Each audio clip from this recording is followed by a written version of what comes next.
It's the Fellowship of the Geek Show, a weekly podcast about comics, the comic book industry, and other geek pop culture. Music courtesy of Manny the Martyr. And now, on with the show!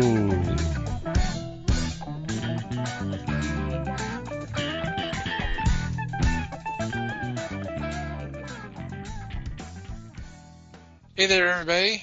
It's the Fellowship of the Geeks podcast. My name is Thomas Chick, and joining me for this is Mike Marlowe. Hey, gang. Les Webster. Hello, all. And Liz Newman. Hello, everybody.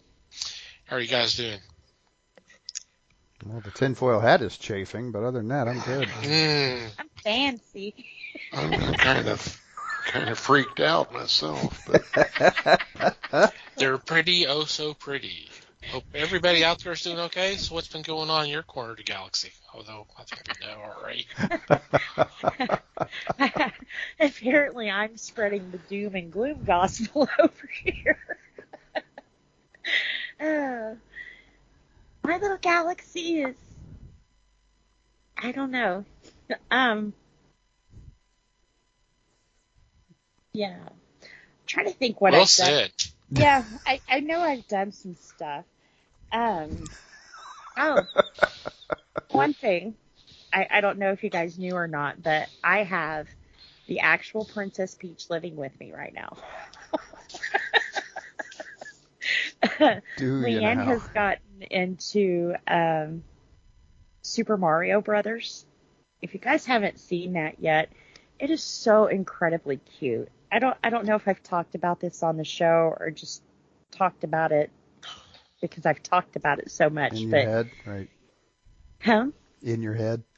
In my head, yep. And with her, because everything is Peaches right now, and Brandon is Mario. Oh, I can definitely see that. Mm-hmm. he's gonna love it when we talk to him about that too. Right. Well, he keeps trying to tell her he looks more like Luigi, tall and skinny and hairy. So, but yeah, she's all into this, and cute movie. I think if you're looking for a show, no, it is. I didn't know it was animated. I thought when everybody was having a cow over Chris Pratt, it was like a live action kind of thing or something. I didn't realize this was going to be an animated show, so it was kind of like, what? Okay. Okay. Outrage was totally shouldn't have been there. I think that Chris Pratt did an amazing job. He was funny. The whole show just read like a video game. I mean, like the absolute video game. They kept the music in. It was always the light sound in the background or anything else. The worlds looked the same. The characters looked the same. I mean, it's like a video game talking to you, So I don't know who did this, but I think they did a wonderful job on it. If there's any outrage, I'm sorry, but my little Leanne has decided to be Princess Peach, and they're going to have to shut up.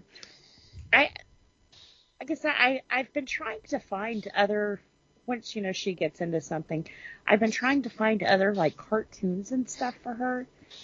But other than the other Mario movie, I don't think they've really done anything like this before, as far as animation or movies or anything. So comparing it to the other movie, 1,000 times better, because the other movie was bad. It was really bad.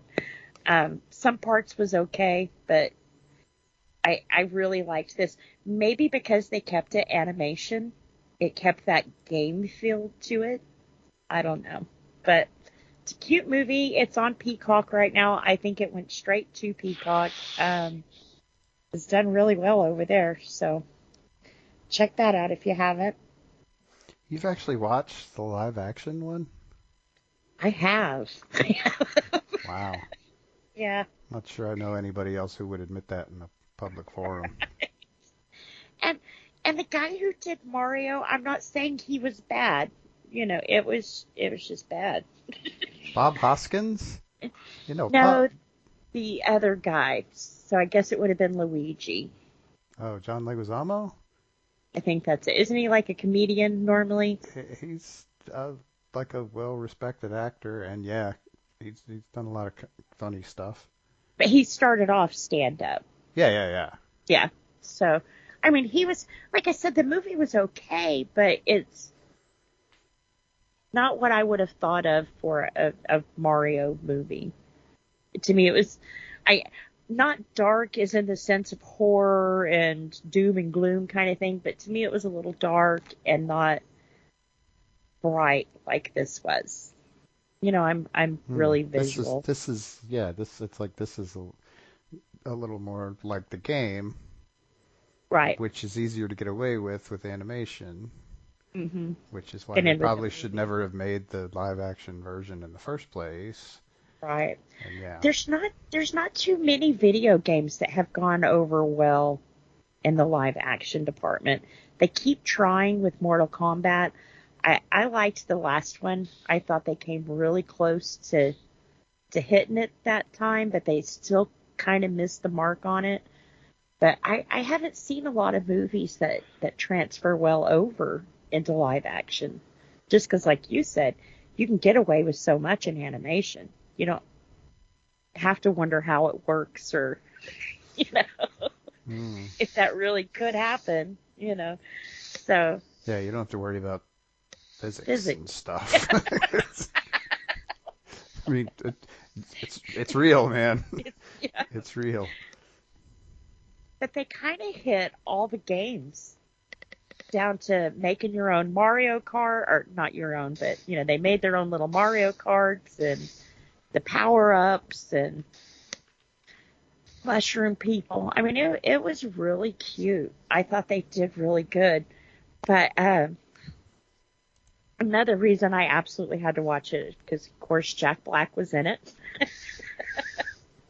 He did pretty good. I really liked him in this. I know it's just voice work, but for some reason you can tell he had a lot of fun with this. It just kind of came across that way, But he did a song called Peaches. If you guys haven't seen it, you have to listen to it at least just once. I have to hear it in my house at least 50 times a day.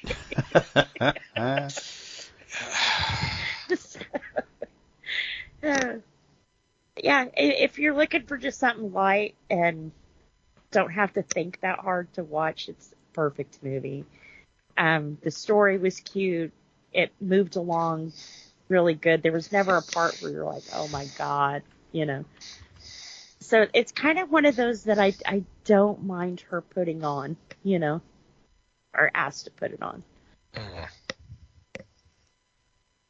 But yeah, other than that, it seems like the TV's kind of gearing up for Halloween early, and I'm loving it. My ADD hates it. I'm loving it. They got nothing else to do when it comes to TV at this point. Yeah. We're getting to where it's all just game shows. Yep. At this point, and reality TV. And I had to laugh. Apparently, they're showing Monday Night Football on ABC, at least for the foreseeable future. Mm-hmm. Because they got nothing else to show on Monday nights. Right. Well, I pointed out to Liz the other night, CBS is started showing Yellowstone. Mm-hmm. They started. Not only are they showing it, they're promoting the shit out of it. Yeah. Oh my God! Every time I put it over there, they're talking about Yellowstone. Oh, I know. In case you missed it the first time around.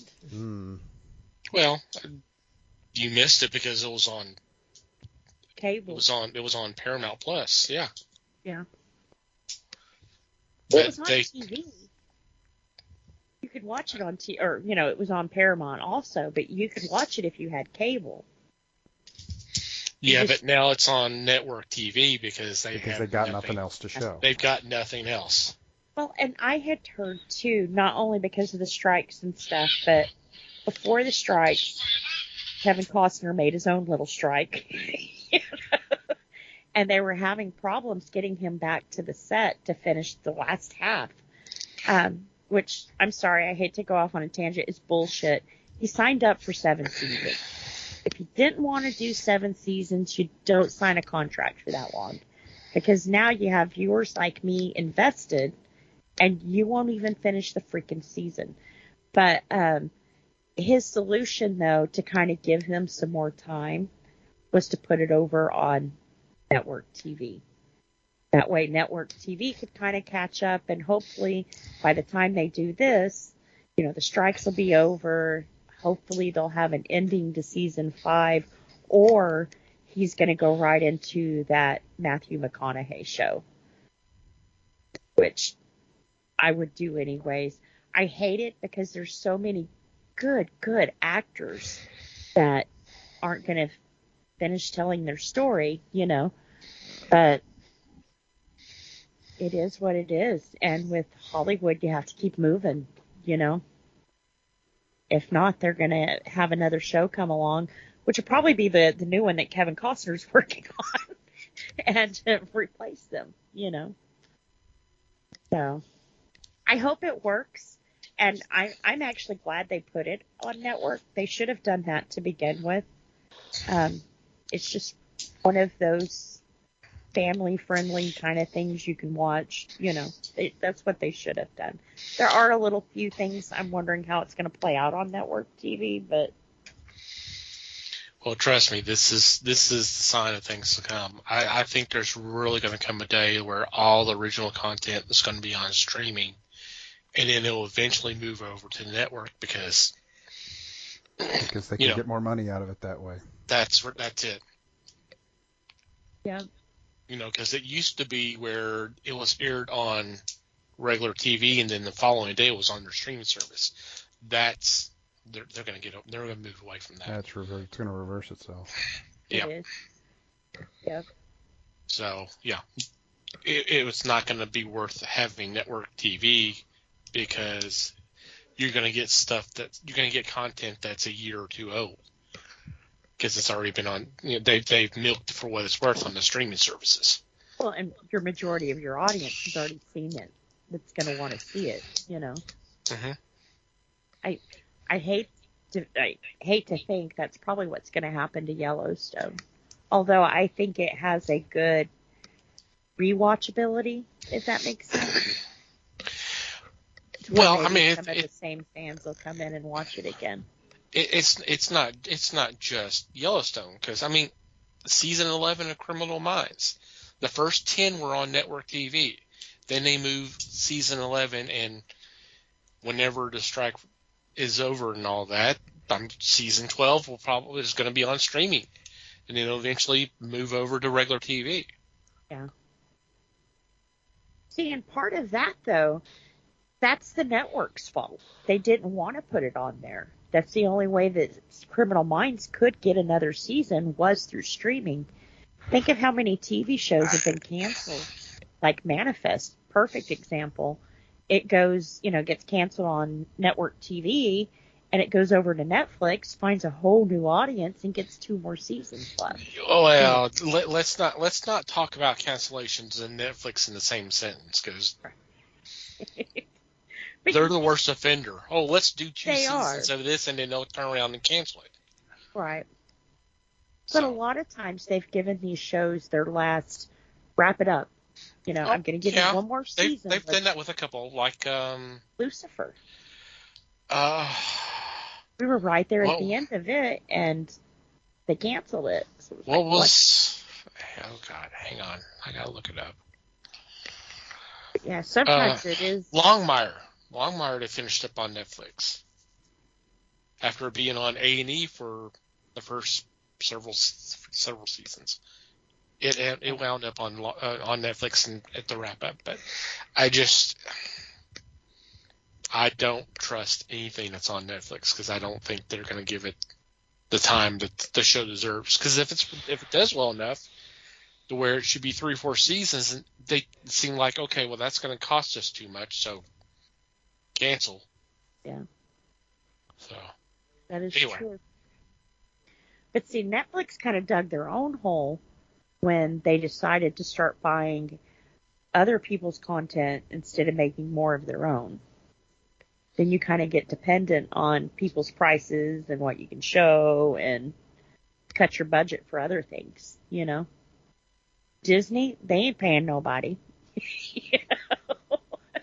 They've got their own stuff, which was kind of Charter's argument was you're advocating on cutting the cord by enticing people with your streaming, you know, dirty, dirty streaming. So they had to, and it does make sense. Why would you watch it on cable? Someone like me, why would you watch it on cable when I can go watch it wherever it's from with no commercials? I can watch 12 episodes if I want to that night or one a week. You know, the consumer finally has the freedom to make their own schedule now. I like it. But I pay for both, so I'm stupid.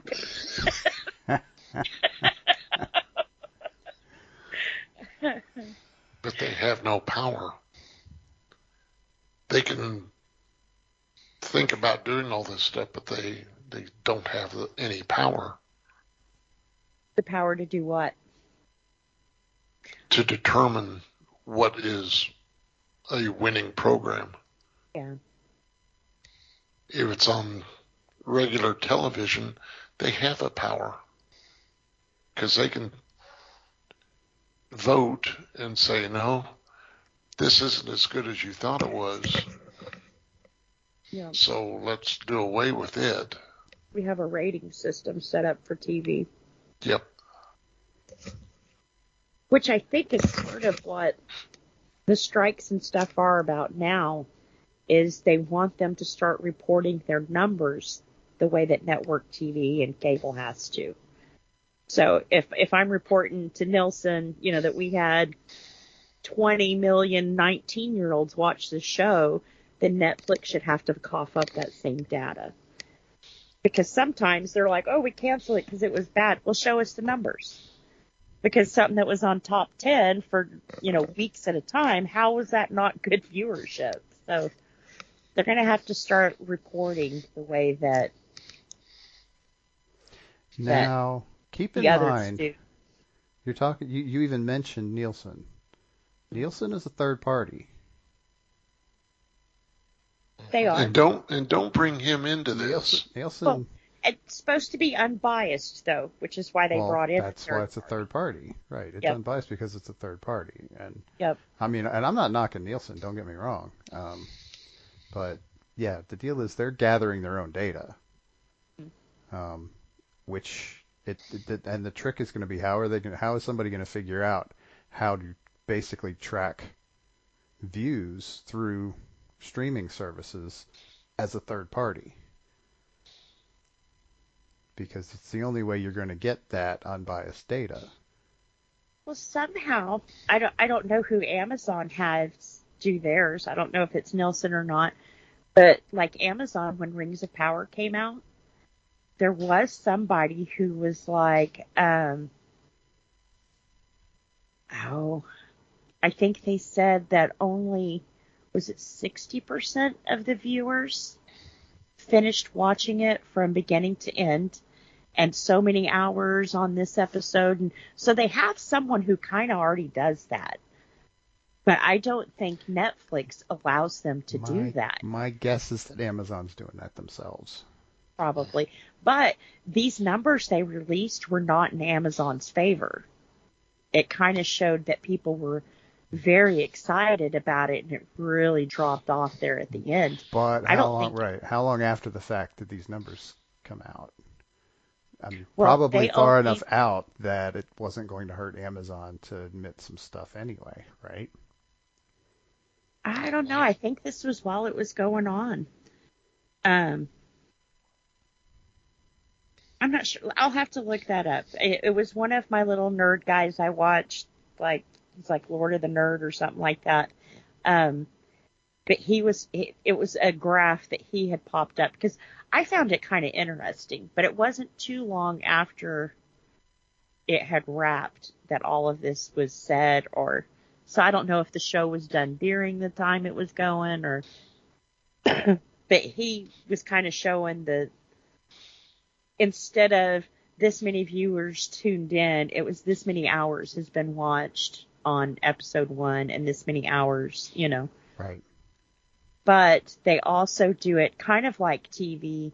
TV broke their ratings down to live viewers to, I think it's 10 hours after it premieres and then 24 hours after it premieres. It's live and then 24 hours because they want to see when people are watching it. And that's kind of the data we got on Amazon too. When the episode premiered, since they released it that way, this many people. Because they did that for The Boys too, and it's pretty steady. So yeah, I don't know how we got off here, but Same way we usually do. right. But yeah, Netflix will definitely have to find a way to better report their data. But Netflix is also kind of in that position where they kind of don't have to, because like when they had Supernatural, let's say, when they put Supernatural over on Netflix, it was never, oh, we want so many episodes. It was, hey, for this much money, we're going to give it to, you for this series, and we're going to have it over here for this many months. So it was kind of a big chunk. Network TV, you play someone else's show, they get you on viewers. That's what you owe them in revenue for playing your show. So Netflix, now that they're going to have to get in the sandbox with everybody else, they're going to have to start reporting their numbers and I guess buy content different. Because they do buy it differently than network TV does. Right. And yeah, I mean, that's the kind of thing that in the background they're all still figuring out how to do anyway. Right. Which kind of did blow up, which is why we're here with nothing on TV. Right. With Monday Night Football and Yellowstone reruns, by golly. Yep. And game shows out the wazoo. You like that? I brought it around. Mm-hmm. I am impressed. Mikey, your turn. Oh, I got to save this? Oh, geez. Please. There ain't nothing to save. It's fine. I am going in a different direction, though. Not different for me, just different from that. Because not that long ago, I stumbled across a documentary on Tubi, which surprised me a little bit. So get comfy, because here's the title. It's long. The title is Frank Zappa, 1969 to 1973, Freak Jazz, Movie Madness, and Another Mothers.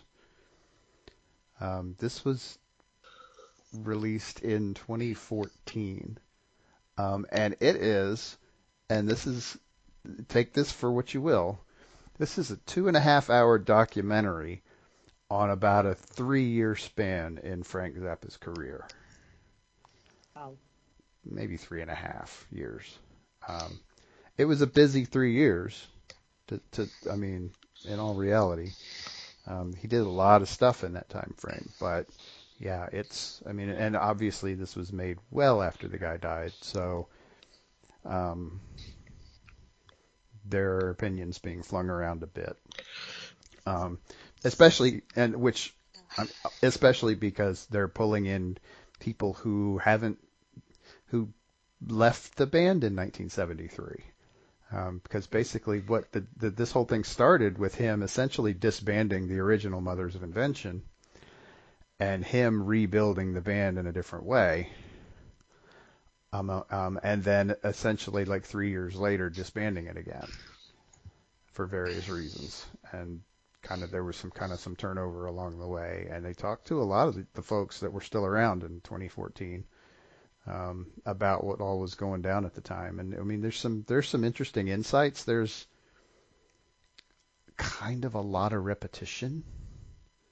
I mean, this could have been cut down by like 30 or 40 minutes and still gotten all of the point across.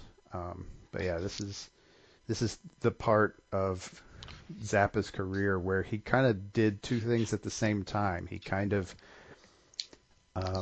started injecting some jazz sensibilities into his music, and also decided it was time to get really raunchy. And there's, like I said, he brought some interesting folks into the band and gave them the leeway to do their thing. If nothing else, Zappa was definitely a musician's band leader, for lack of a better term. The musicians needed to be really damn technically good, but if they were, he would turn them loose and just say, just go, just do what feels right, and we'll see how it goes. So it was a very, very busy, very prolific chunk of his career. And my experience so far, I've not seen them all. Obviously, seems like there's a billion documentaries about Frank Zappa, but of the ones I have seen, if nothing else, the dude was an interesting character. You may not always agree with what he's saying, but it's always interesting to hear him saying it. Yeah. I am, like, with his music specifically, I am kind of hit or miss. Some of the stuff I really, really like, and some of it I've listened to and just gone, okay, not for me. It kind of depends. This era that this is talking about is this is kind of the era that I was into, that I kind of dig a lot of. This is kind of where I started. I kind of went backwards from there, but did they mention Jello Biafra at all in that, or was that not that time period? I want to say the name came up once or twice. It might have been just a little bit after this time frame, but because the name, I think it got mentioned near the end. He was the briefly lead singer of the Dead Kennedys. They did a lot of work together. Yeah, I think a lot that of weird stuff. Well, but like I said, this is up to 73, so I think that probably happened after. Yeah. But I want to say his name came up in this. I think. I mean, part of what made this kind of, one of the things that made it interesting was they're talking about him starting to meet all of these really interesting people along the way, and trying to work with them all, and trying to basically glean something from what they're doing and learn from other people. And it's really kind of interesting. I mean, how his brain worked. I don't think anybody will ever really know how his brain worked, but he processed a lot of stuff. Which drug he was on to make his brain work that way. Oh, no. That's another thing you learn very quickly when you're watching a lot of Frank Zappa documentaries. He didn't take drugs. Oh, really? He did not take drugs. Not only did he not take drugs, he didn't want people in his band taking drugs. Wow. One of the things they were talking about was one of the guys who was in the band at this time, they would sneak weed into hotel rooms because they had to hide it from Frank. Huh. He didn't even want him smoking pot. Yeah, I would have thought with like baby snakes and stuff that he at least did a hit or two of acid. He was a very visual storyteller, if that makes sense, with his music. You could almost see his music. Okay, well, now don't forget that the part of the title is the phrase "movie madness." They made a movie in this time period. It's called 200 Motels. If you haven't seen it, I think it might be on Tubi. I think it is, yeah. So yeah, that's not an accident. Huh. If you haven't seen it, check it out. It's interesting. I mean, to call it good would be a stretch, but it's interesting. It is interesting, especially from a musician's point of view. Hmm. I saw it years ago. I tracked it down years and years ago, but it's an interesting watch. It is on Pluto. Pluto. Yeah. And where's this one you were talking about, Mikey? This documentary is on Tubi. You search for Frank Zappa, it'll come up. It might not be the only one that comes up, but it'll come up. It's probably the one with the longest title. All of his music. I mean, the documentary itself, like I said, it's a bit long, but it's interesting, especially if you like Zappa, or at least think he's an interesting character. I always found him interesting. Yeah. Like I said, I was more into the Dead Kennedys, and when they kind of hooked up, it was kind of a Mm-hmm. What's going on here? Yeah, Zappa did that with a lot of musicians, varying genres, varying types of music. He was all over the place looking for inspiration and looking for cool stuff.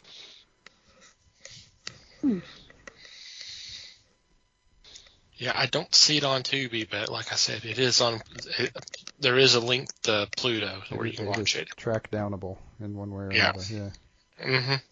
I may be thinking of something else I saw on Tubi that was like that. There's a ton of crap on Tubi. It's hard to tell. Oh yeah, well yeah. I mean, I wouldn't be surprised if it was on Tubi, but yeah, it's a good place to start searching for stuff because there's a good chance you'll find it.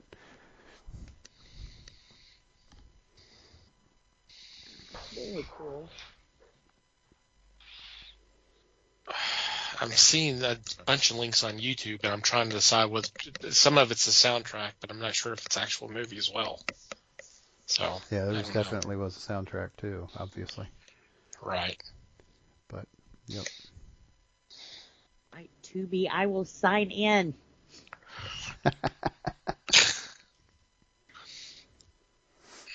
So cool. Anything else? No. Not at this time. Yeah. Fun playing your game this weekend with your other friends.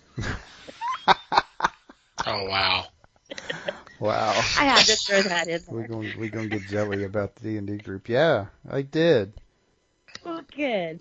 We were even test driving a different game. We weren't even playing Dungeons and Dragons. Oh wow.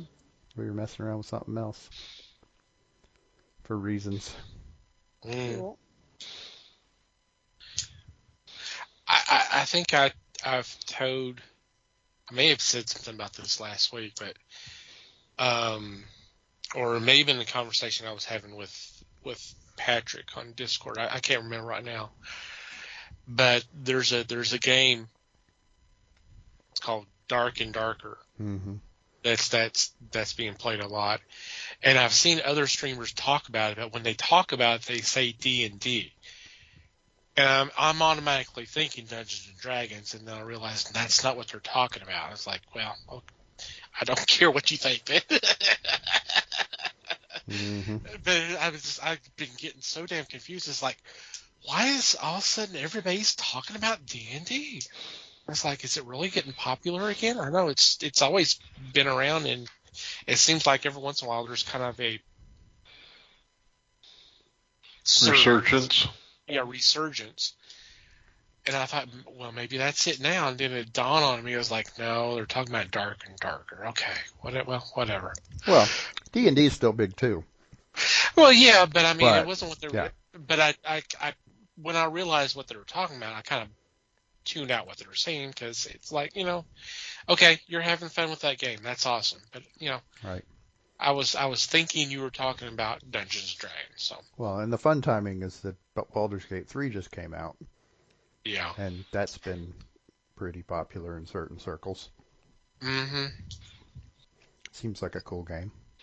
When it's not $70 damn to play it, I might try it sometime. Yeah, I understand. I'm not that good at video games, so I'm leery of spending any money on video games. But Well, yeah, because it's like they just put back out the original Red Dead Redemption and with the DLC with the zombie nightmare, and they're saying, okay, yeah, $50. I'm like, wow, I don't know about that. I Hmm. don't know if I want to try that. See, and it's funny because Blizzard did something very similar. They basically did a reskin of Diablo 2 Yeah, while they were working on Diablo 4, which has not been as big a hit as I think they were hoping for. right. D2R did a pretty good Diablo 2 Resurrected is what they called it. Um, and so they basically went back in and brought all the graphics up to modern standards Uh-huh. and otherwise did nothing. And then charged full video game price for it when it came out. I had a real hard time justifying that one to myself, so I did not Yeah. get it. But because I really like Diablo 2, not enough to buy it again 20 years later. Even if it does look pretty. Yeah. Just updating graphics, Right. needs to be a You're little bit more new content or counting something. you're counting on the love of the game Yeah. from 20 years ago to sell it. And honestly, they did the same thing with D4, and that didn't go over particularly well either. So there were a lot of people playing. There were a significant number of people playing it really hard for a while, and it has completely tapered off at this point. It's only been a couple of months. Didn't they do like a rollback or something and like depower a bunch of people and Oh, that kind of crap kill? happens all the time in video games. Yeah. Yeah. But now they're like, the third game is actually better than the fourth game now. So why did we buy the fourth game? Oh, and a lot of people hated D3. Oh man, Yeah. D3 was not particularly successful because everybody loved Diablo 2. And so that's why they made Diablo 3 was to capitalize on everybody's love of Diablo 2, and it just didn't work the same way. They're very Well, good if they're wanting to go back to 3, that's 4 that's was bad. That tells you how bad 4 is. I mean, and it's a grindy game to start with, but man, yeah, no, no thanks. Staying away from all that. Mm-hmm. Like I said, I'll wait a year and catch BG3 when it comes out for when it drops down to get it on sale for like $20 or something. Yeah. Till then, I can wait. I can watch it. I can watch people stream it all I want. As long as you don't sit there and pine that you can't play it, you're okay. Oh, that would be missing the point. Exactly. I agree. I'm not gonna. If I'm gonna do that, I'm gonna go spend the money. Okay. Anything else? I don't know whose turn was that. Was that still me? It was still you. Okay. Yeah, I got you talking more. Yeah. Welcome. Uh-huh. No, I'm good. I'm gonna shut up now because Liz is trying to get me to talk. Mm. Alrighty, Les. I'm just going to say that I'm going to bring up something I brought up pre-show, and that was I watched a new video of a book written by Tom Holt years ago. The name of the book is The Portable Door. It's a very interesting science fiction. I'm going to say more of a magic type feel to it, about a young man that goes to work for a company that produces magic items, and they're looking for what they call the portable door. And everybody is looking for the portable door. So there's the start of it. If you watch this, and I'm going to say I recommend it because it is fun, but be ready for a lot of slurred language that the British actors in this one do a lot of, which is kind of tough at times. But it's like I said, it is fun. Christoph Waltz and Sam Neill are in this one. Oh, wow. And I just have a tough time listening to Sam Neill in a British accent. But he pulls it off. So, yeah, give this a try. It's most enjoyable. Interesting. Between Christoph Waltz and Sam Neill, I am interested in seeing this. What's fun is trying to figure out who the bad guy is.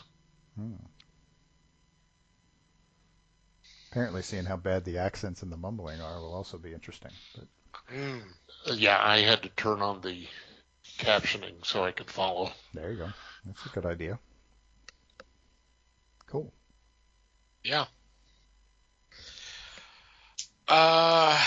For me, I've actually working on research for next month. Horror month is coming. How's that for a tease? Working on that. Trying to finalize stuff for next year's schedule. A lot of fun stuff. Next year's gonna be fun, I think. We'll see. Actually, I basically have all the movies lined up except one. I'm trying to figure out how I can get access to that one. Casting calls are set. There's a lot of fun anniversaries coming up. A little bit more comic book related next year, so that should be interesting. That should be a nice change. So there you go. I am ready now. Well, we got a casting call next week, so you ready for that one? I will be. Okay. And I'll tease it again. The last one for this year, I think, would be really fun. It's definitely different. I think I said this last week. It's probably the most challenging one that I've done of these. And it's funny because I've actually been working on casting calls for next year's, and I'm going. I've struggled with a couple of these, but I mean, this is entirely different. But I think it's going to be fun. I would make a change or two, but I'm like, you know what? I'm going with what I've got because there's been some updates here the last few weeks, but I won't go into that until we get closer. So, all right. Before we get into this week's discussion, we'd like to point out that we do have a Discord that's available for all of y'all to come join us. We post news items, stuff for discussion, stuff to laugh at, trailers, music videos, all that kind of stuff, fun activities. We actually, this past weekend, we actually watched the original Halloween on Discord because a friend of ours was pretty sure he had never seen it. He'd seen some of the other ones. I was like, oh, come on. You got to watch the original. So he did have a good time. Yeah, he did. So there is an invite on our homepage, www.thefellowshipofgeeks.net. Sign up for a Discord account is free. The app is free on all app stores. And there seems to be a lot of podcasts, obviously streamers, YouTubers and all that. They have a Discord as well. So that's kind of the thing to do now, and I'm kind of glad that we jumped on it. I mean, this has been up for a couple of years. We really got this thing started up just before lockdown. the COVID lockdown. So it's been around that long. So we were a little bit ahead of the curve, I guess. But yeah, if you're a fan of the podcast and want to hang out with us, there's usually one or two of us hanging out all the time. So come join it today. Yeah, come check it out. Don't cost nothing. Nope. And we're there. I'm kidding. I have enough. Only in a terms and conditions sort of way, No big deal. Prick of the finger hardly bleeds. Mm-hmm. Just a little blood. That's all we need. Yes. Okay, this is getting weird now. We're not vampires. Getting weird? I don't know what's going on, folks. I really don't. So just ignore it and move on. It's okay. Just walk away. Move along. Limp if you have to. Move along. Totally. All right. For this week, this should be a little fun conversation. It's funny because we had just kind of paralleled it before on pre-show, which is so it's kind of funny thinking about it. But 85 years ago, it kind of set the scene here. The major form, and Les will take over from here. Go ahead, Les. The hell, Les will. Well, we probably got a title out of that, if nothing else. I wasn't around when this first happened, so don't do this to me. Neither will I, but we're talking about it. Okay. Okay. So your thoughts. Go ahead.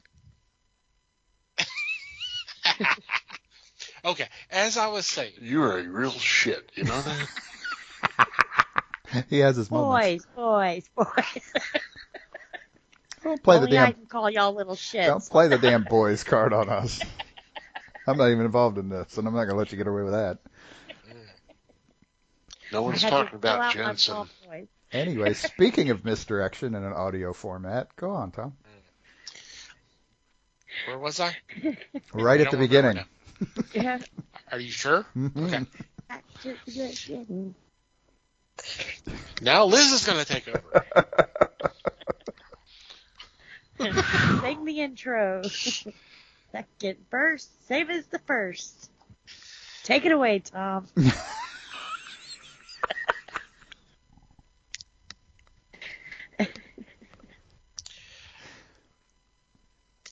Okay. Now, where was I? The major form of entertainment back then was obviously the radio. I mean, you had movies.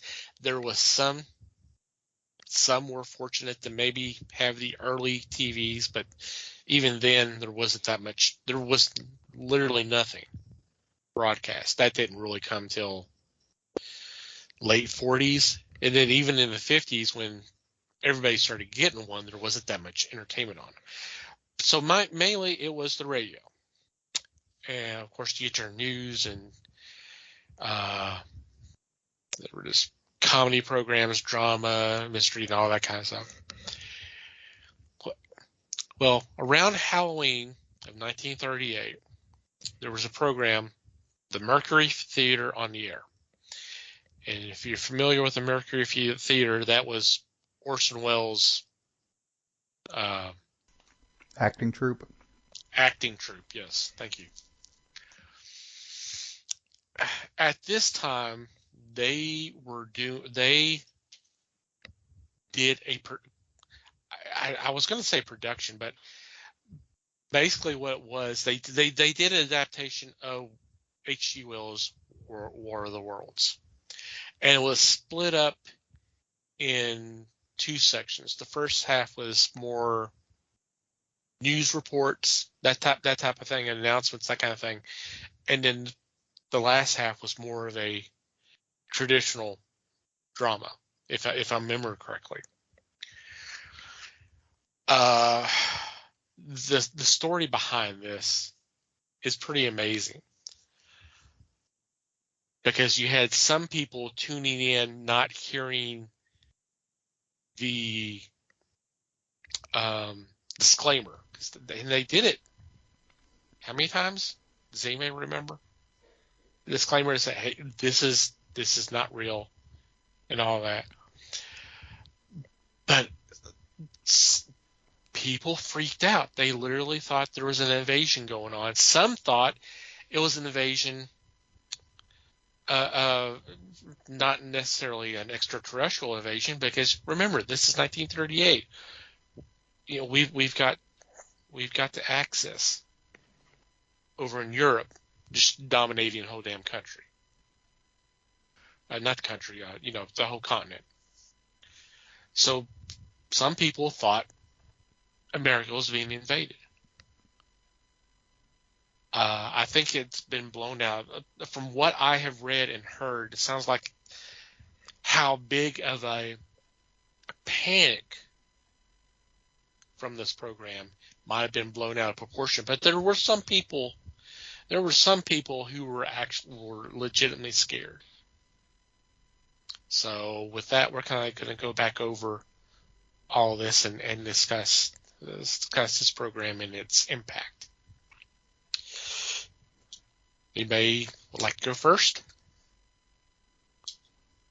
Well, it scared the hell out of people. Mm-hmm. I mean, mostly people who, like you said, weren't paying attention at the beginning. Right. But that wasn't unusual at the time. People would literally turn their radio on to join into a whatever show. I mean, kind of just like now. I mean, not everybody. I mean, this is one of the big complaints about broadcast television, is that not everybody can catch it right at the beginning of the show. Right. So there you are. And so when they started off and said, they gave the disclaimer and did all the stuff, and then they basically just pretended it was a regular music show at that point. So people turn it on. If you turn it on 90 seconds late, you just hear music until the first interruption with the fake news report. Now, see, I listened to this again. I don't remember a disclaimer, so then you have people like me who are half in love. And even when they're listening for it, you miss it. I guess that was right at the beginning of the show. Mm-hmm. Did they announce it again anytime during the show? Or? Yes. Yes, they did. Yeah, they did it a couple of times. Apparently not loud enough for some people. Okay. Yeah. Right. Well, I heard them announce that they were doing it, but Mm-hmm. yeah. I guess I just didn't put it, yeah. Okay. Right. And so, I mean, so your experience is probably not that different from a lot of the people who heard it the first time. Right. 85 years ago. Who thought you were going to hear a story from Orson Welles and wasn't expecting that story. Well, and certainly weren't expecting it to be set up so dramatically. Yeah. So I think that's where the communication for me failed. Is if I would have been listening to it back then, I wouldn't have been expecting that. It would have scared the shit out of me for sure. Mm. I mean, you heard screams, you heard the explosions, you heard it. You heard what you thought were people yelling and talking to each other in the background and stuff. So I can see how people were like a little freaked out about this, Mm. And they said it in a real town. Yeah. New Jersey. See, that's the other kicker, is that, I mean, H.G. Wells was British. That book was set in the UK.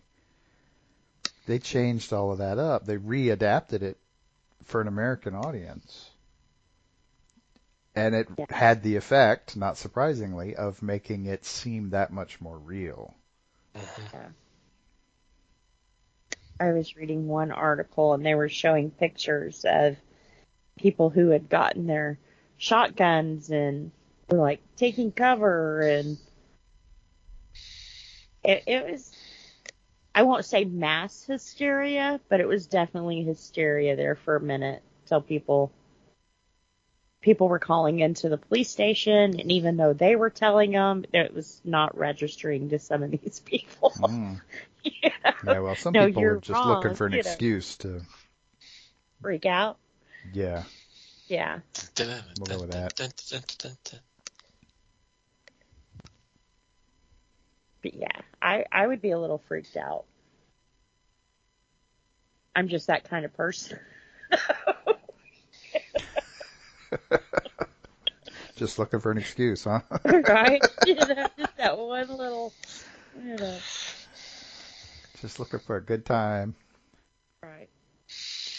Well, and I think especially for someone like me, I'm very open to there being other beings and things. So if you hear something like this, it would be like, holy shit. I told you, Phil.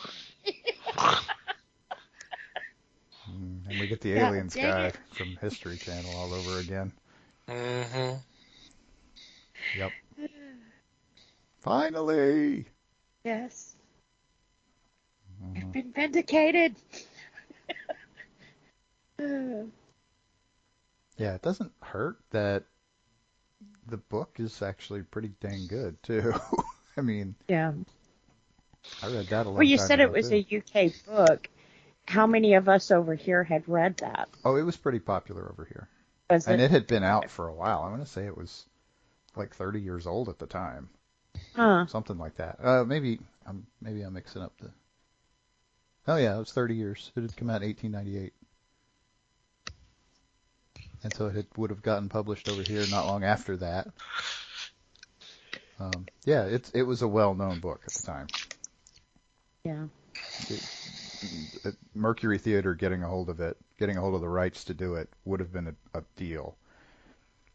Because they were well respected, but not all that well known yet. I mean, they'd just gotten their radio show. Yeah. And that show hadn't been around that long yet. Now, how well was Orson Welles known before this? Not at all, really. Oh, so this This is the beginning. lit Yeah, him this up. launched his career. Yeah. Yeah. This was why he could make Citizen Kane. Yeah. He meant that's how he got that. This got him to Hollywood and launched his career basically. Oh my God, that voice. I would listen for hours to that voice. Mm-hmm. You know, he had a very good radio voice. Mm-hmm. I mean, it didn't help that he was also good looking, but he definitely had a very good radio voice. Have you seen Citizen Kane? Was that Rosebud? Yeah. Yeah. Yeah. Cool. Oh, there's one more movie we don't have to make you watch. That's cool. Yeah, I actually, this is going to sound stupid. I saw Orson Welles on I Love Lucy. And watching him interact with her, it was kind of a, who is he kind of thing. That's how I found out a lot of the older actors, Mm-hmm. you know, Rock Hudson and that kind of thing, because they were on the Lucy show. Mm-hmm. And it was like, who is that? There's nothing wrong with that. That's just your gateway. Yeah. I'm sure you stumbled across an awful lot of good stuff that way too. Oh, for sure. Lucy opened me to, I guess, the golden years of the golden age of Hollywood. Mm-hmm. I didn't know a lot of them. And of course, from that, you know, Bob Hope and everybody else from there. Mm-hmm. And that she was doing that on purpose, I guarantee you. Yeah. Well, and it was doing what it was supposed to. Because I'm sure at the time, too, it was kind of putting that person out there before major movie or, you know. Mm-hmm. She was... And also drawing viewers to her show. It's a two-way street. So yeah, it's a really smart way to go to do it. And she got her start in radio also. Yep. She was also in an early Three Stooges short. Mm-hmm. She played a young dancer. We was watching Carol Burnett the other night, and she was on there. And Phil, he should have known better. But he goes, well, that's not fair. Lucy, she had Lucy on her show. Why didn't Lucy had Carol Burnett on her show? And it's like, Because she was 7? Well, not only that, she did in the later. It wasn't I Love Lucy, but the Desi Carmichael show, and I said she did. Mm-hmm. She was in a couple of them. Yep, we've talked about that relationship before. Yeah. On this show. Not necessarily the one with Orson Welles, but Yeah. But yeah, I saw him on Lucy. And I guess back then, especially in radio, it didn't matter what the hell you looked like. If you sounded good, that's all you needed. They didn't pay as much attention to it because they didn't have a visual medium to do that with. I mean, right. There were films like Tom said, but those borders didn't cross much. No. People didn't go from one to the other like they can now. Well, and I think especially in radio, you almost had to be better than an actor because your voice was the only thing you had to sell that story. It had to convey everything because you can't rely on the face or the body language. You somehow have to get that across to them without them seeing it. And that's easier said than done. See, it's funny, too, because you are at the same time, two things. You are completely biased by 90 years of voice acting and absolutely right. Yeah. Well, I think that's why I appreciate voice acting. Right. A lot of the people I look up to started off in radio. Mm-hmm. It takes a lot to do that. And then you see someone like Tara Strong who can do like 300 voices. It's like, oh my God, that's insane. And none of them sound the same. So that's a lot of work with just your voice. It absolutely Although is. she's cute. She could probably make it in movies and stuff too. She did some TV appearances early on too. I mean, I say early on. I mean, for years. Yeah. I mean, but I've seen her often on Nickelodeon, like the kids show. She'll make an appearance and stuff, which that's cool. That's your audience, Mm-hmm. Well, I mean, if you want to talk about someone having a voice, but if you actually see how what they look like, they don't fit the character. Yeah. Guess who? Do you know who originally played Matt Dillon on the radio version of Gunsmoke? No. William Conrad. Now, he was thinner back then, but still, I mean, just even thinking about his face and all that, he doesn't look like a Matt Dillon. Of course, we're so used to James Arness. Right. 20 years of, again, biased from 20 years of of James Arness doing it. I've seen someone do it perfectly. Yeah. Mm-hmm. We'll get another little taste of James Arness here in a few weeks. But anyway, teaser. But thinking about it, like, he's got the voice. He definitely has the voice for that. Sure. I could see that. I've not listened to him. I kind of want to now, just to hear him as Dylan. I think it would actually be pretty cool. Yeah, would be interesting to check out. Because it is an authoritative voice. So anyway, War of the Worlds. Yeah. Sure. We can talk about that if you want. Yeah, why not? Thinking about this and the response about that, what would be the equivalent to today?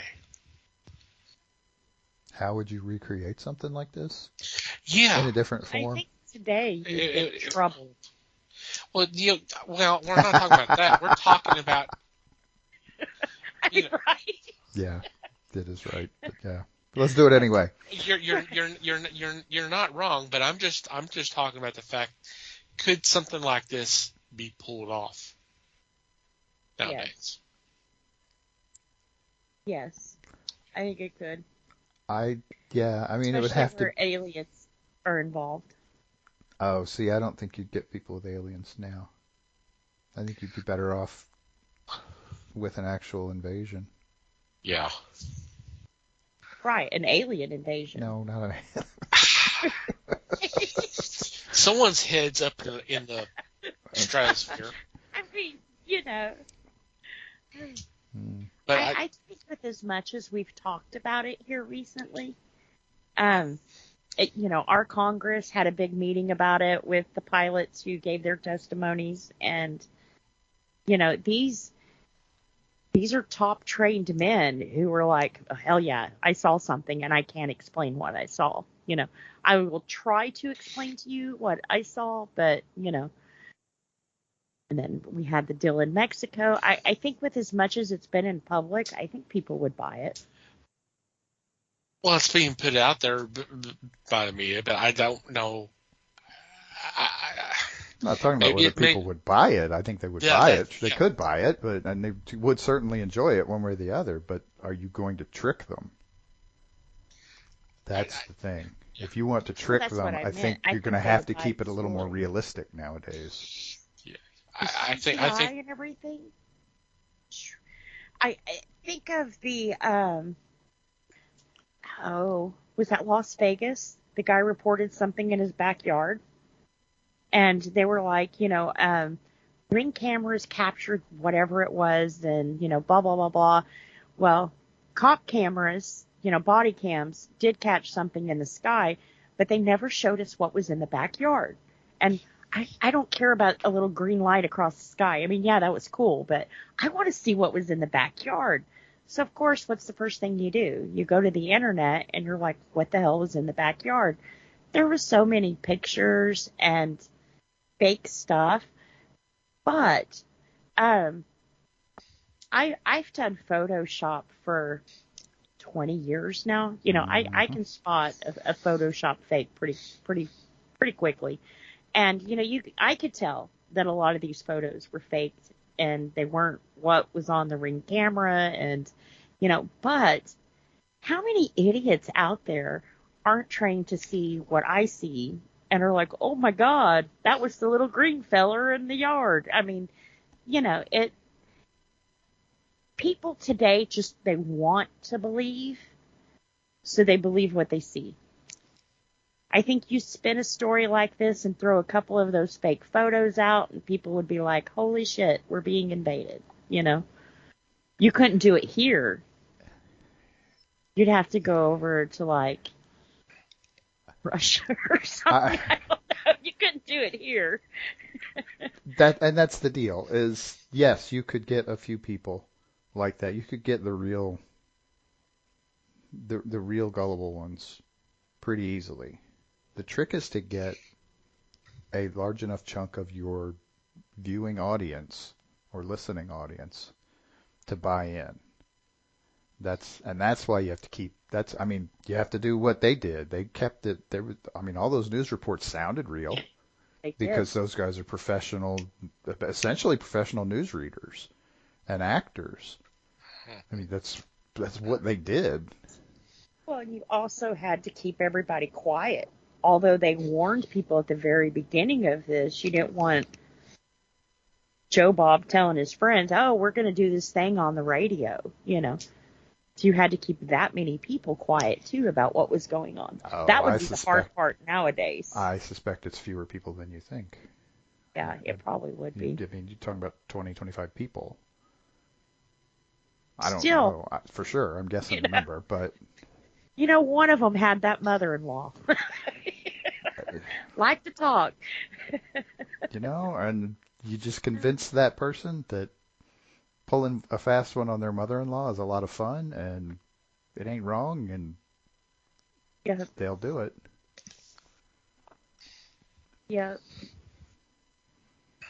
I don't know. So anytime you have more than two people involved in something, though, it's more likely people are going to find out what you're doing. So that would, to do it today, you'd have to absolutely trust your circle of people you would execute this with, and like kill the internet or something. I don't know. Yeah. At least for a week till you got it done, you know. Ouch. Hey, you'd believe in invasion then, wouldn't you? If the internet wasn't working, potentially. For a week? Yeah. Well, whether it's for a week or not, I mean, you managed to kill the internet in a major metropolitan area for a couple of hours, and you'd probably get some serious panic. Yeah. If you got to get the whole metropolitan area though. You got to actually cut them off. For 2 days cutting a cable. Yeah, but that was the block. I mean, come on, that was part of the neighborhood. That wasn't. No, that was most Garland. That was all of Frontier and Garland. That was the major line cut Wiley. So all of Garland was off for 2 days. If was there mass hysteria in the streets? There was on Facebook.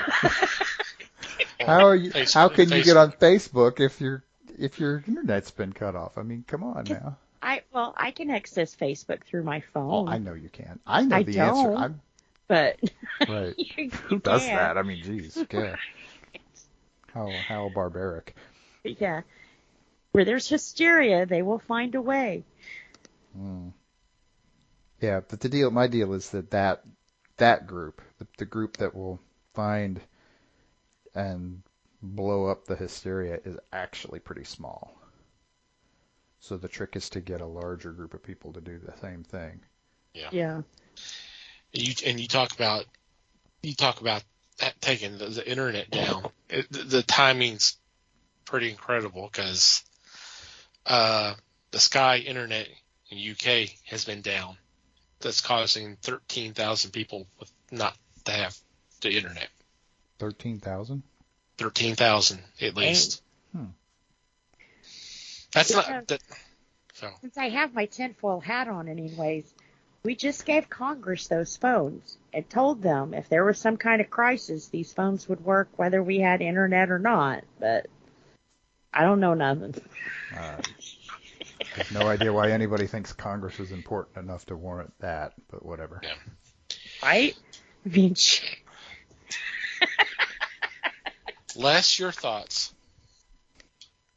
I'm sorry, but there is no way that you're going to pull this over now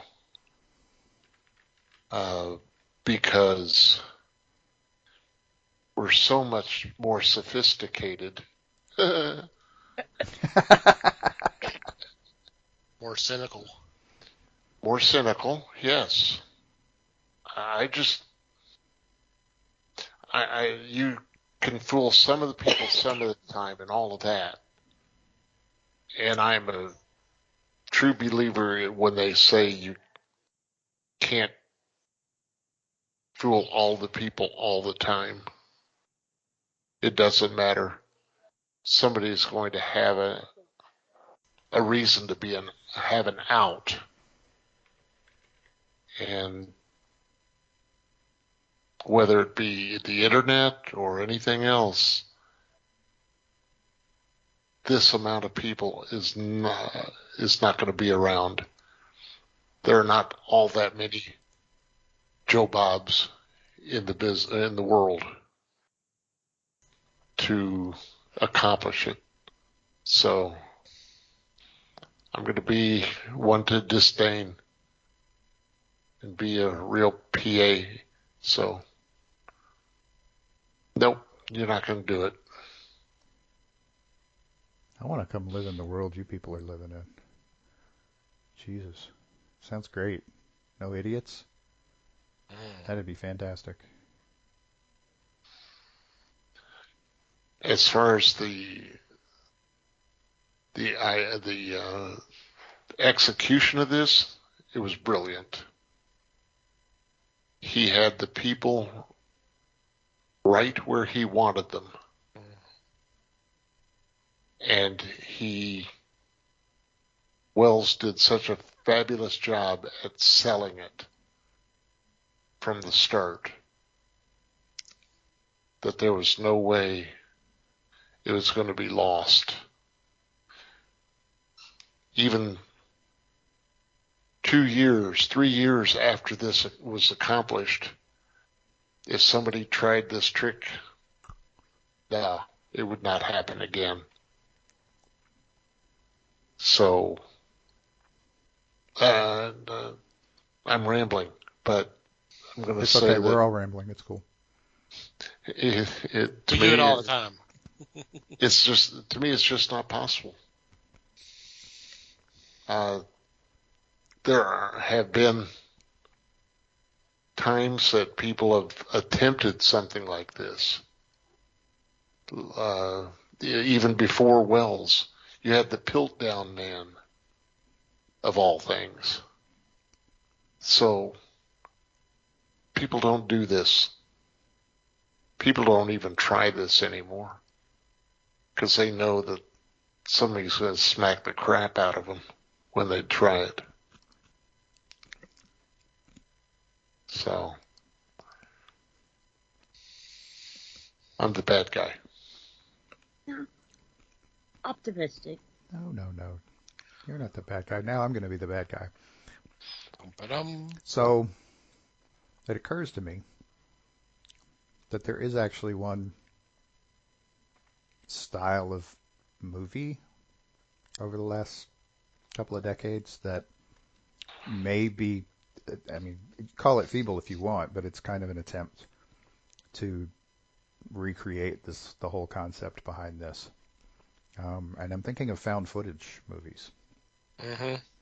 I think I'm thinking the same one. Because it did not invent, the Blair Witch Project did not invent the genre. No. But it was a very successful version of it. And they went a long way and actually had a lot of people fooled for a while into thinking that this was real. I'm raising my hand. I mean, even the special that was on Sci-Fi Channel that was selling me, and of course, early days of public access to the internet, they had the website with all the information on the lore and the story of the three students and all that. Yeah. And it wasn't until I saw them on one of the late night shows just before the movie came out. I was like, you're fucking kidding me. I was that sucked in. And maybe I'm an idiot for that, but I thought they did a great job. And it's just, they sold the hell out of it. They did a great job of selling it. Yeah, now I think nowadays it would be really hard because of the internet, because of 24-hour news. They would some of the stuff. I just you would have to really plan it real well, and I think Liz said it. You got to keep your mouth shut, and that's hard for a lot of people to do. Because one person may just say, okay, well, I'll just tell this person, and that's all I'll tell. I'll only tell them, and I'll tell them to swear on a stack of Bibles or someone's grave, not to tell anyone else. And then invariably they tell someone else, and then all of a sudden yeah. Mm-hmm. Well, before that, there was a movie that came out called The Exorcist. That had a huge response. After the movie, people thought that they were possessed. They flooded churches to find out if they were possessed. It was a real thing. Of course, yep. Wednesday night at my church. Some denominations get a little more into that than others, but yeah. And there's some people like Linda Blair who was repossessed. Ba-dum. Oh Lord! Yeah, she was looking do for that. she was looking for a paycheck at that point. One that didn't involve her being naked in prison or something. Yeah. But yeah, I mean, there have been a lot of examples of reactions like that to seemingly innocuous movies or whatever. Good times. Mm-hmm. If you've not listened to this radio program, it is available on YouTube, right? I believe it is. The entire program. I know it's. Yeah, where'd you listen to it, Liz? I listened to it on YouTube a few days ago. Cool. Yeah. Oh. Thought I read it. Not read it. Wow, I'm tired. I listened some of it on YouTube, so I kind of refreshed my memory because it had been a long time since I've heard it. I'm not sure I've heard it all the way through. I have heard pieces of it. Yeah. Some of them many times, but I don't know if I've listened. I don't know if I've listened to it straight through. But I'm a fan of the old time radio. There's a station here that on Sunday nights from like 10 to midnight, they would play like three different episodes from old radio shows. And I listened to that, and I miss that so much. That's pretty cool. This was 15 years ago or so. A little bit longer, maybe.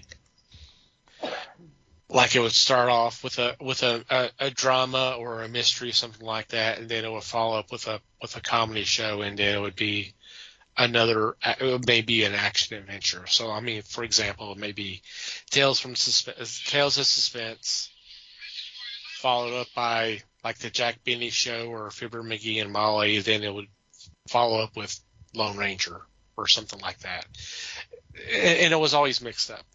It was always a nice assortment of shows. And it was fun to listen to because I just close my eyes and listen, and I can visualize the characters, which I was usually off quite a bit. but just theater of the mind. Yep. Which is a rare commodity these days. Mm-hmm. But that's just because of the absolute flood of media stuff that we have on us every day. Well, I mean, there's some stuff out there. I mean, there's some podcasts that will do like old time radio shows. Mm-hmm. Oh yeah, a ton of them. But yeah, it just and I honestly need to look out for them. Of course, there's you've got books on tapes. Those are essentially radio programs, except for it's an adaptation of a book. Which, hey, radio shows did that too. Mm-hmm. Now, how many times did Hollywood take this property and create a movie? At least twice, right? There's probably like 4 or 5 versions. Is there? Yeah. There has to be. Yeah. Well, I've only seen 2. Well, I think the one that most people think of when they think about War of the Worlds is the one from the 50s. Yeah. Let's hope. Right, because more recent ones, not so much. Yeah. I imagine that also you might find it under different titles from here and there. just going by Wikipedia, which we know is not always the most accurate, there's the 53 film, which we were just talking about, George Powell. 2005, Steven Spielberg. I think that's the one with Tom Cruise. Mm-hmm. Then there's H.G. Wells' War of the Worlds. That's by Asylum, from the same year that Spielberg's came out. Mm. And then H.G. Wells' The War of the Worlds Pendragon Pictures film. Guess what year that was? 2005 as well. Oh, wow. So there's 3 versions of War of the Worlds in 2005. Somebody trying to rush something out before Spielberg does his, that's for sure. Of course. And then we've got... There was a 2019 BBC adaptation as a series. And then Fox and Studio Canal did a TV series in 2019. I don't even remember that. That's just 4 years ago. Yeah. I guess that tells you how well it did. Well, maybe. Well. And there was also a 2-parter in Ben 10, Alien Force. Interesting. Plus other stuff. There have been comics adaptations of it. There was actually a radio remake in 1968. Oh, there you go. WKBW, which not sure. I'm looking that up right now.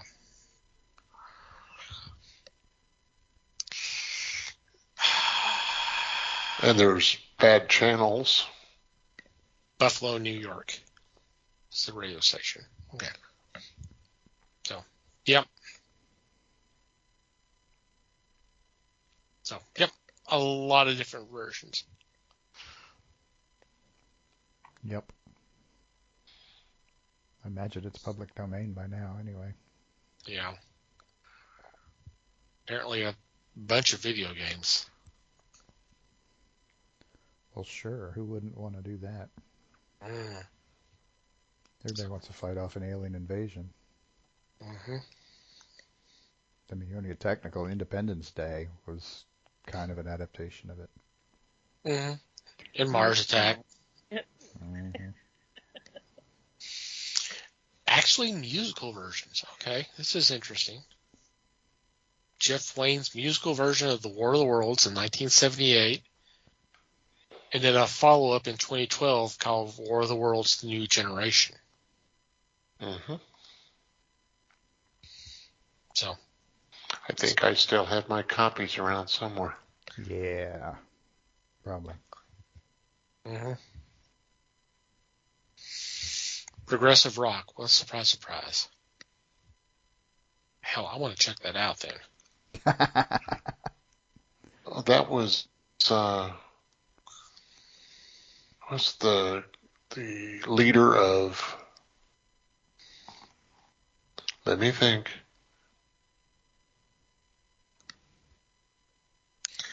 I can't think of it now. There was the vocalist was Major, and I would say it was Major. It was Richard Burton. Well, the version I heard or have is different. It was lead singer of someone, some group, and I cannot recall. And it was Sorry. That's okay. It's a double album too. Yeah. Album features guest artist David Essex, Justin Hayward. There you go. Phil Lynn, was that who you're thinking of? Yeah. From Moody Blues. Uh-huh. Phil Lynott, Chris Thompson, and Julie Covington. Wow. Interesting. Now you're interested in this album, aren't you? I'm getting there, yeah. So, yeah, I'm going to have to check this one out. All right. Well, speaking of checking out, definitely should check it. Definitely listen to this just to kind of It is an just for interesting the historical experience. document, if nothing else. Yes, it is. It is a very interesting experience. Yes. On that note, we are going to take a quick break and be back with Geek News for You.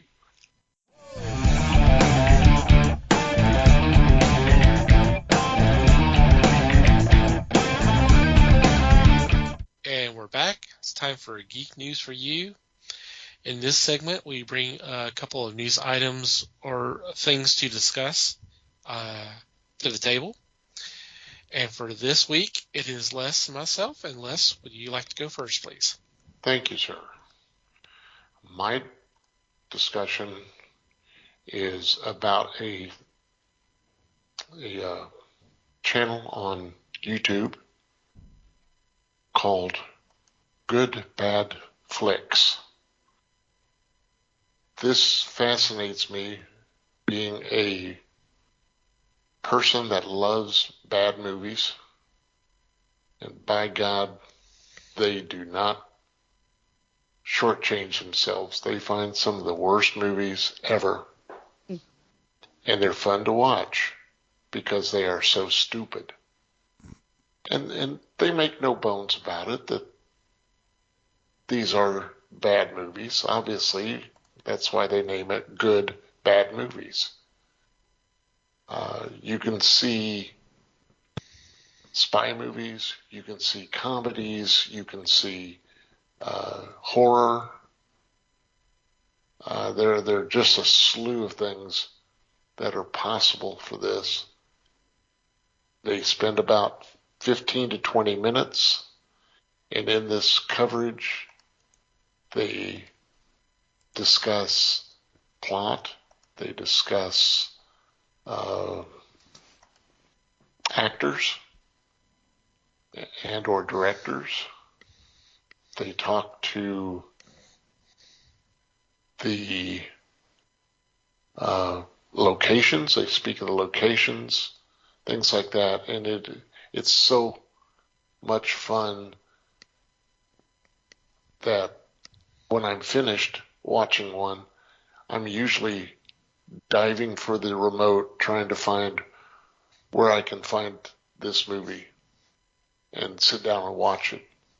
They're just ridiculously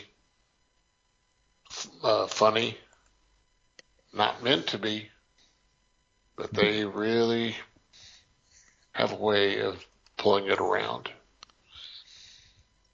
One of the movies I watched just this evening, because we were going to discuss War of the Worlds, was a movie called Bad Channels.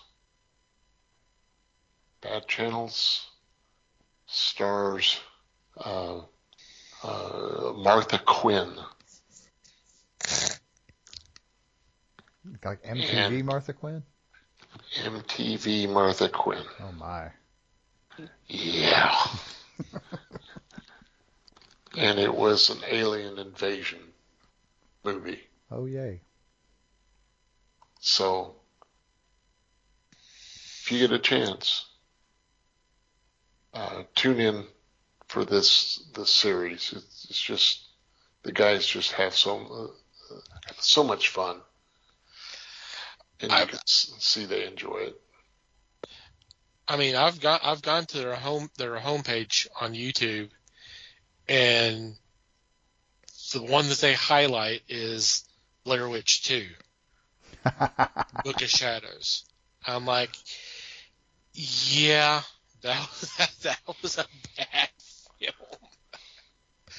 So I'm interested in watching this. See, Well, let me know what you think. The funny thing is, I've had YouTube recommend their stuff to me in the past, and I haven't clicked on it up to this point. Next time I see it, I'm definitely going to. I don't care what it is. I'm especially curious because YouTube seems to think I would be interested. Not that YouTube is never wrong or anything, but I trust Les way more than I trust YouTube. Ooh, that's something I have to live up to then. Yeah, no pressure, man. No. Well, I mean, just some of the movies that's listed here as their movie reviews. There's The Forest, Hitman Agent 47, Scout's Guide to the Zombie Apocalypse, the 2015 version of Point Break, Star Wars: The Force Awakens, The Nightmare Code, Unfriended, Pixels, Paranormal Activity: The Ghost Dimension. I didn't know that was a movie. What is that? Paranormal 10, 20? I mean, what the hell? And Knock Knock. Just some of those that they just list right there as movie reviews. Paranormal Activity 5,000. Yeah. That's too easy to do those. Okay, there's one we gotta watch, Mikey. Every reference in The Cabin in the Woods. Okay. I'll track that one down. That's got to be good. They do release videos, of explaining. It's what they call explaining, where they go into detail as to a movie. Yeah. And some of those you shake your head going, what the frell is going on? But they pull it off successfully. Cool. I'm sold. Cool. Yep. Yeah, we'll definitely have to check that one out. Alrighty, for my news item, this is almost a week old as we were recording, but when I first saw the headlines, I kind of just rolled my eyes, but I went back and read it, and I rolled my eyes even more, but it's for a different reason. The headline is Warner Brothers to push Barbie campaign for Best Original Screenplay at Oscars.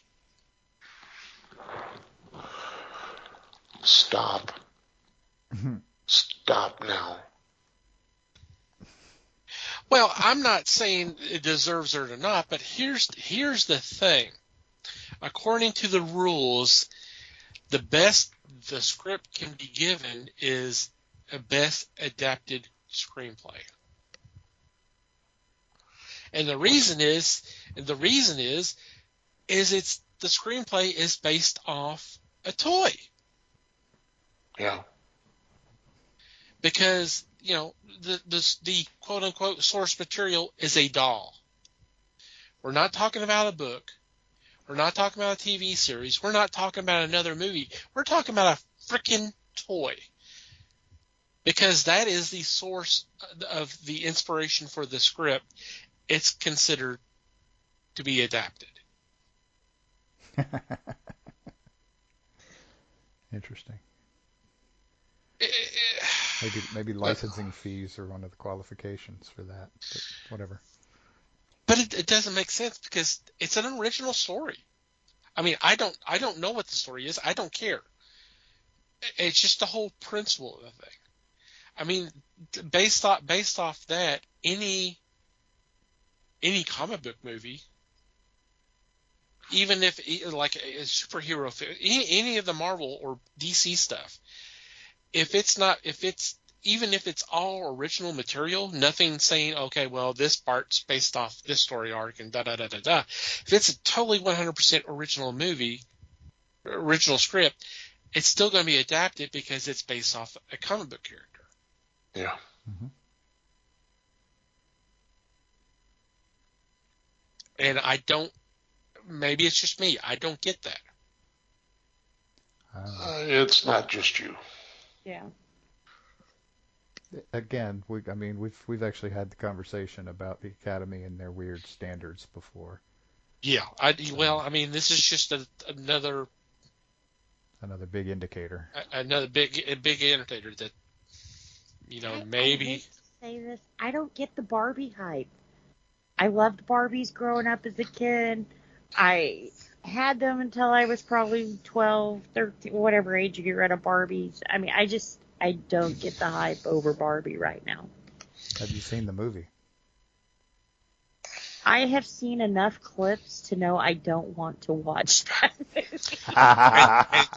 And that's fine. But some people obviously love the film, and it's obviously done well enough since it's already reached $1 billion.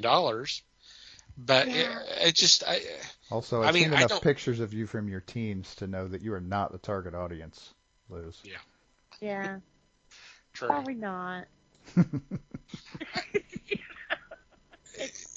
And you know, whether he gets it or not, I don't have I don't have a vested interest. It's just the whole thinking from the Academy, Yeah. which is like Mike says, that's something we've been questioning for a very, very long time. Well, if they're making weird exceptions, it's going to win because they're trying to squeeze it into a category that it can win in. Well, I don't know if they're even doing that. It's just Warner Brothers to say, hey, please consider this screenplay for Best Original Screenplay. And the response has been pretty much, well, if it's anything, it's going to be adapted. Mm. Why? Because it's based off a doll. Okay, whatever.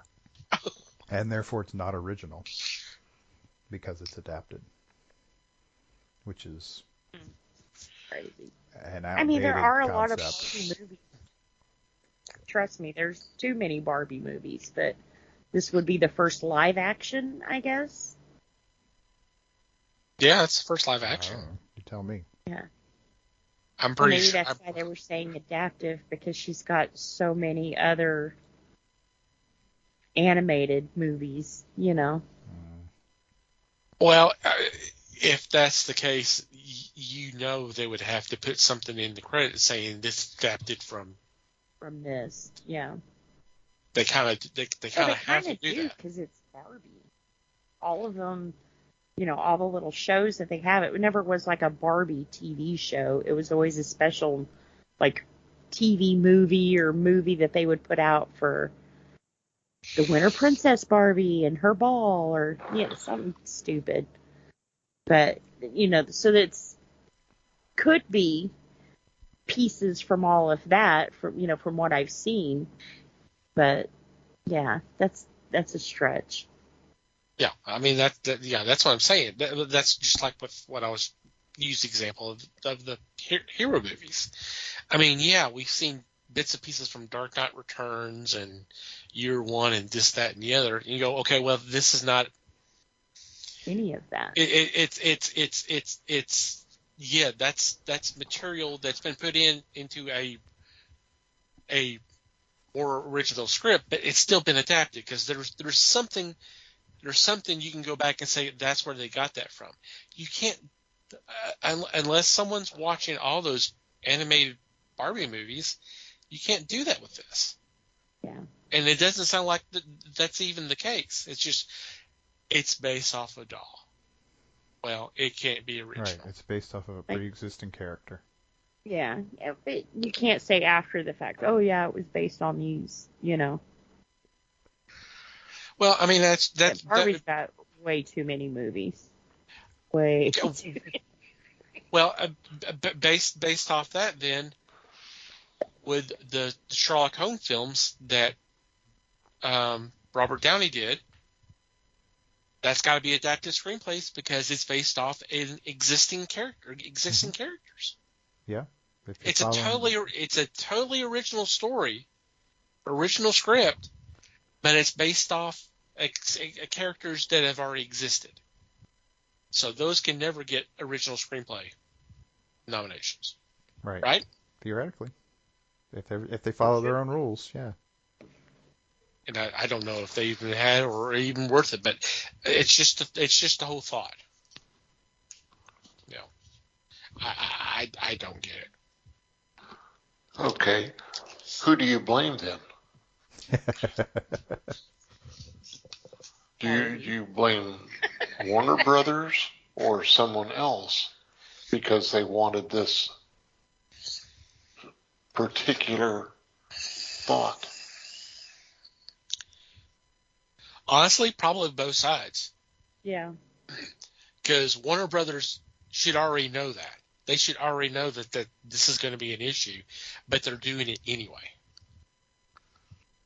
Why are they, and they're pushing it because it happens to be the movie that's paying the most not money, not only now but in a long, long time. So they're using that, plus the fact that hey, they're promoting their movie.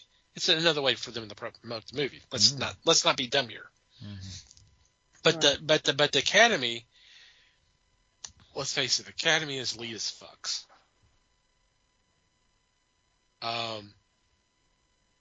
There's the only reason why Return of the King got an Oscar got the Oscar was to basically say, okay, you did a great job for the 3 films. Was it really Oscar worthy? Maybe yes, maybe no. Some would say Fellowship of the Ring was more worthy. Yeah. But they did it just to kind of pat on the back. You did a great job. So here's your Oscar. Right. They wanted to see the whole thing in its entirety before they were willing to even consider it. Which was stupid. But which is stupid. So each movie was pretty much contained. We could argue, but we're not going to right now. But yeah, I mean, no, we don't want to spend an hour on that. Go. Listen, he might you won't start talking Lord of the Rings at 11 o'clock. No, we're not going to start talking at 11. No. Now, if it was 8 o'clock. Maybe not even 8 o'clock, because we know how long that would go. So. Yeah, I see what you're saying. Yeah, that's kind of dumb. It is. I agree on both sides. There's dumb. I mean, yeah, you're right. Warner Brothers should know better, and the Academy should not be the Academy. Yeah. They shouldn't be bullied into this. They should stand their ground and say no. Well, we don't know that's going to happen one way or the other. Because I mean, in the end, it's really the members who are the ones that essentially make up the list. It's not the board or whatever. Yeah. So, and I hadn't really seen any kind of response from the Academy. I mean, they just said, well, no, if anything, it would be adapted screenplay for the reasons I've already said. So. Ain't that cute? Huh? They said, ain't that cute? We'll do it this way instead. Yeah, we're going to do it the way we're going to do it. Warner Brothers can talk out their ass all they want. Yeah. Which is, again, an elitist attitude. So. Alrighty. Any special shout-outs or mentions this week? No, don't think so. Nothing here. Okay, we'll move on to our regular shout-outs. First off, I want to thank Pop Goes the Culture Podcast Network for allowing us to be part of a great group of fellow podcasts. In our show notes, you'll have a link where you can access them and the other shows. Thank you guys as always. Want to thank the fine men and women of Potter and Family who've been so kind enough as to spread the word of the fellowship by retweeting our links. Best way to check them out is to go to Twitter or X, whichever one you prefer to call it. Just do a search, hashtag Potter and Family, all one word. Scroll through, whatever catches your eye, click on that link, download that episode, and we hope you have a great time listening to them. I also want to thank Manny the Martyr for supplying music to our podcast. In our show notes, there will be a link to where you can check out their other music. And finally, you, dear listener, thank you for downloading and listening to today's episode. We value your feedback. Any comments, questions, complaints, observations, suggestions, what have you, please send them our way. Email address is email@thefellowshipofgeeks.net. Or you can go to our website, go to the About Us page, and there's a contact form you can fill out. In our Discord, we do have a channel specifically for feedback, so if you join our Discord, you can post your comments there, and we will respond. Excuse me. Social media, we're on Facebook, The Fellowship of the Geeks. On Twitter, Instagram, and Hive Social, we're at Fellowship Geeks. If you want to follow our personal Twitter accounts, Mike can be found at Mikey Geek. Liz can be found at LN_Geek. Les may or may not be found at Fake Les Webster. And I can be found at Tom TC Geek. And from wherever you download our podcasts, if you'd be so kind as to rate and review the show, it would be greatly appreciated. Anything else before we say goodbye? Just thanks, everybody. Come join us on the website. Yep. Yeah. Yeah. Thank you for listening. We appreciate the support as always. Until next time, geek on, my friends.